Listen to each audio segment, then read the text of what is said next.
Boker Tov, concernant l'utilisation des kelim pour Pessah. Pour Pessah, les ustensiles doivent être kasher et non chametz. Ceux qui ont été utilisés pour du chametz durant l'année ne pourront pas être utilisés pendant Pessah, sauf si on respecte les lois de la kashérisation. Il existe tellement de détails à propos de la kashérisation, ce qu'on appelle en hébreu Libun Hag'ala. On a déjà eu l'occasion de développer longuement ce sujet, Baruch Hashem. Là, je voudrais parler d'un sujet très pratique, c'est celui de ce qu'on appelle le kokeo, ou kukeo. C'est un robot qui est très pratique, les gens aiment, c'est très agréable de cuisiner avec ça, parce que ça a une concentration de chaleur, c'est un peu comme une cocotte à l'intérieur d'un robot électrique, dans le sens où la chaleur, elle est vraiment concentrée, elle arrive de toutes parts, et l'aliment qui mijote à l'intérieur sort finalement avec une cuisson de grande qualité. Comme c'est tellement pratique, évidemment, que pour Pessah, les femmes voudraient l'utiliser.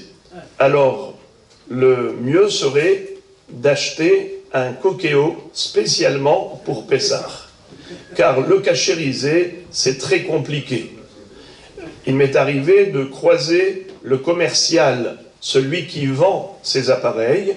Alors il m'a montré, la veille de Pessah, comment c'était constitué. Il se présente sous forme comme une friteuse, j'allais dire, comme une friteuse qu'on ouvre, et à l'intérieur il y a un bol, et dans le couvercle, il y a deux parties.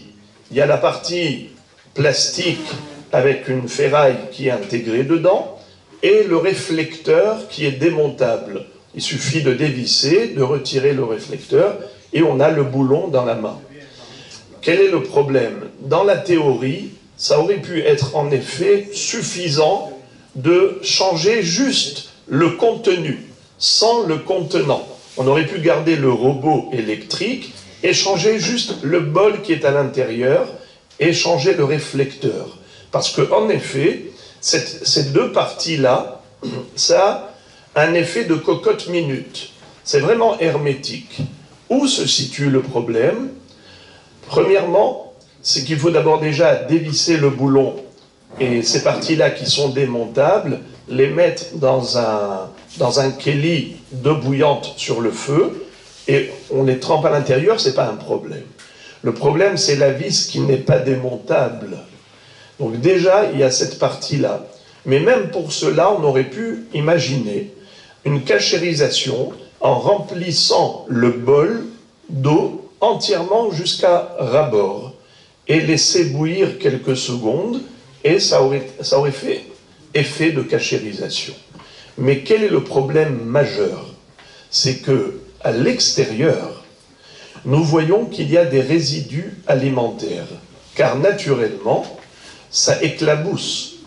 Et donc à l'extérieur, si vous regardez au niveau du contenant, au niveau des rails, il y a plusieurs interstices où se retrouvent cachés des petits résidus.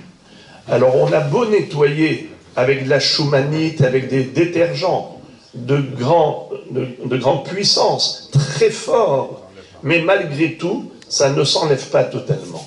Ce qui fait qu'il est difficile d'arriver à un nettoyage absolu comme neuf. Et on ne peut pas passer le chalumeau dans ces endroits, puisqu'on va brûler, on va abîmer l'appareil, c'est évident. De ce fait, quel est le problème?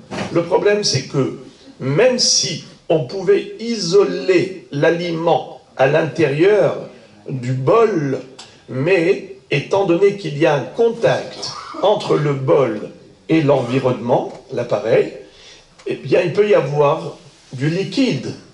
Et on sait que le goût de l'aliment chametz, qui est absorbé dans les parois, peuvent être transférés au moment du chauffage s'il y a un liquide entre les deux.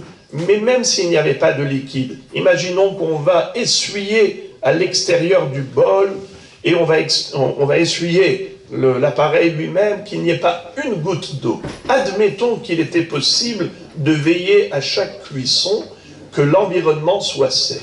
Mais étant donné qu'il y a peut-être des résidus alimentaires qui se cachent ici et là, donc dans la pratique, ce n'est pas possible de généraliser la cachérisation et dire « allez, c'est cachérisable ».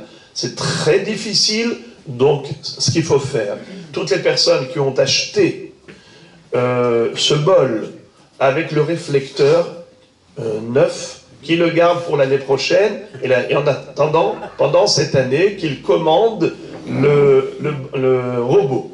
Ils ont déjà acheté le contenant, maintenant ils ont acheté le contenu, qu'ils achètent maintenant le contenant. On dépense tellement pour Pessah, voilà qu'on investira encore pour la cacheroute, Bruchim Tihiyu. En effet, la personne qui était venue me voir, quand elle m'a montré que c'était tout neuf, je ne voyais pas les résidus alimentaires, mais moi-même j'ai acheté chez lui maintenant le bol pour voir de près comment ça se présente. Donc j'ai vu que c'est impossible. Déjà à l'époque, je lui avais demandé de ne pas publier, parce que j'ai parlé dans la théorie, mais pas dans la pratique, puisque je n'avais pas le recul nécessaire, mais il a quand même publié en mon nom, donc je tiens absolument à être clair à ce propos. N'utilisez pas le coquéo si vous n'avez pas un coquéo pour Pessah. Pessah kasher vesameach. En effet, il est suffisant d'acheter un coquéo pour la vie, pour tous les Pessah. Ça veut dire que chaque Pessah, on fera sortir le coquéo de Pessah et on met avec les kelim de Hametz le coquéo Hametz, et ce sera un investissement une fois dans la vie, Be'ezrat Hashem, pour tous les Pessah. Et comme ça, on est tranquille. On n'aura pas besoin de nettoyer, d'essayer pour cachériser. On n'a pas besoin de rentrer dans toutes ces considérations. Alors autant économiser un peu d'argent pendant l'année pour cet investissement, pour la cacheroute de Pessah. Comme vous le savez, que les Chachamim ont été extrêmement stricts et rigoureux à l'égard du Hametz. Hametz afilou b'mashehu. Même si on a une très grande marmite pleine de viande ou d'un plat cachère, il y a eu juste une petite miette qui est tombée dedans pendant Pessah, eh bien, il n'y a pas d'annulation possible. De ce fait, il se faut d'être strict et rigoureux, et Be'ezrat Hashem, qu'Akadosh Baruch Hu nous permette de passer un Pessah dans la cacheroute absolue, et comme dit le Harizal à Kadosh, celui qui fait très attention à Filou Mashehu Hametz, Akadosh Baruch Hu l'assure d'être protégé du Yetzer Hara pendant toute l'année. Ken Yehi Ratson Be'ezrat Hashem.